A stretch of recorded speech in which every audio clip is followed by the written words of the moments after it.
வணக்கம் நண்பர்களே, என்னோட சேனலுக்கு உங்களை வரவேற்கிறேன். வாங்க இன்னைக்கு காணொளிக்குள்ளே போகலாம். பாண்டவர்களுக்கும் கௌரவர்களுக்கும் இடையேயான யுத்தத்தில் 9 நாட்கள் முழுதாக நிறைவடைந்து விட்டன. 9 நாட்கள் முடிந்தும் பாண்டவர்களை எதுவும் செய்ய முடியவில்லையே என்ற கோபம் துரியோதனுக்கு இருந்தது. துரியோதனனின் மனதில் ஒரு எண்ணம் எழுந்தது. பீஷ்மர் நம் தரப்பில் இருந்து கொண்டு பாண்டவர்களுக்கு ஆதரவாக செயல்படுகிறார். முழு மனதுடன் அவர் போரிடவில்லை என்று நினைக்கிறான். இதனால் பீஷ்மர் மீது கொண்டுள்ள நம்பிக்கை முழுவதையுமே இழந்து விடுகிறான். இதனால் பீஷ்மரை அழைத்து, நீங்கள் முழு மனதுடன் போரிடவில்லை, கௌரவர்கள் பக்கம் இருந்து கொண்டு பாண்டவர்களுக்கு உதவி செய்கிறீர்கள் என்று கோபம் கொண்டான். பிறகு அதை கேட்ட பீஷ்மருக்கும் கோபம் வந்துவிட்டது. நாளை நான் பாண்டவர்களை வெல்வதற்கு எல்லா முயற்சிகளையும் செய்வேன் என்று கூறுகிறார். பாண்டவர்களை வெல்வேன் என்று கூறாதீர்கள், பாண்டவர்களை கொல்வேன் என்று கூறுங்கள் என்று துரியோதனன் கூறுகிறான். பீஷ்மரும் சபதம் மேற்கொண்டு விடுகிறார்.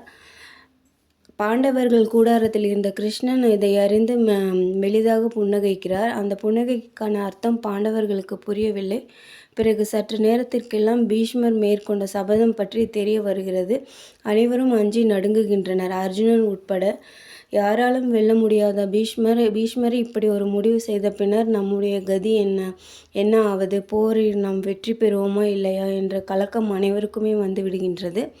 இதை பார்த்த திரௌபதிக்கும் மனவேதனை கொள்கிறாள்.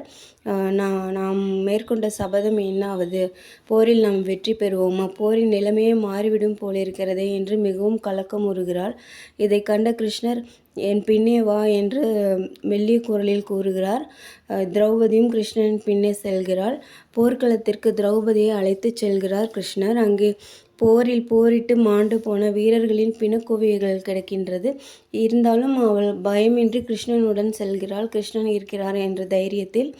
அப்பொழுது திரௌபதியின் விலை உயர்ந்த காலணி மிகவும் சப்தமிட்டு கொண்டே வருகிறது. அதை பார்த்த கிருஷ்ணர், உன் காலணிகளை கழற்றி எறிந்துவிடு, அது மிகவும் சப்தமிட்டு கொண்டே வருகிறது என்று கூறுகிறார். திரௌபதியும் அவ்வாறே கழற்றி விடுகிறாள்.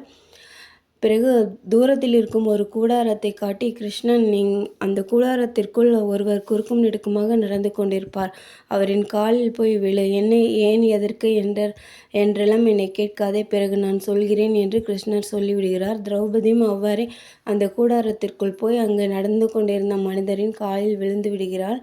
அவரும் தீர்க்க சுமங்கலி பவ என்று வாழ்த்தி விடுகிறார். பிறகு குனிந்து திரௌபதியை பார்க்கிறார் அந்த மனிதர். அவர் மிகவும் திடுக்கிட்டு போனார். ஏனென்றால் அவர்தான் பீஷ்மர். நாம் யாரை நாளை போரில் கொள்வதாக துரியோதனனுக்கு சபதம் செய்தோமோ அவர்களின் பத்தினியே தீர்க்க சுமங்கலியாக இரு என்று வாழ்த்து விட்டோமே என்று மிகவும் மனம் வருந்துகிறார்.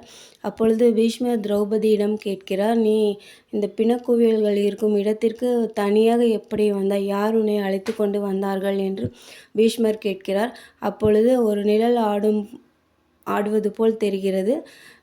அருகில் கிருஷ்ணன் நின்று கொண்டிருக்கிறார். அதை பார்த்த பீஷ்மர், இப்போது எனக்கு எல்லாம் புரிந்துவிட்டது, இது அனைத்தும் உன்னுடைய லீலைகள் தான் என்று எனக்கு புரிந்துவிட்டது என்று பீஷ்மர் கூறுகிறார். அப்பொழுது கிருஷ்ணர் திரௌபதியிடம், உன்னுடைய கோரிக்கையை பீஷ்மரிடம் சொல்லிவிட்டாயா என்று சிரித்து கொண்டே கேட்கிறார். அப்பொழுது பீஷ்மர் கூறுகிறார், அவள் எதுவும் என்னிடம் சொல்லவில்லை. நான் என்ன சொல்ல வேண்டும் என்று நீ நினைத்தாயோ அந்த ஆசையை அவளுக்கு வழங்கிவிட்டேன் என்று பீஷ்மர் கூறுகிறார். அப்பொழுது கிருஷ்ணர் கையில் ஒரு துணி மூட்டை இருக்கிறது. அது என்ன என்று பீஷ்மர் கேட்கிறார்.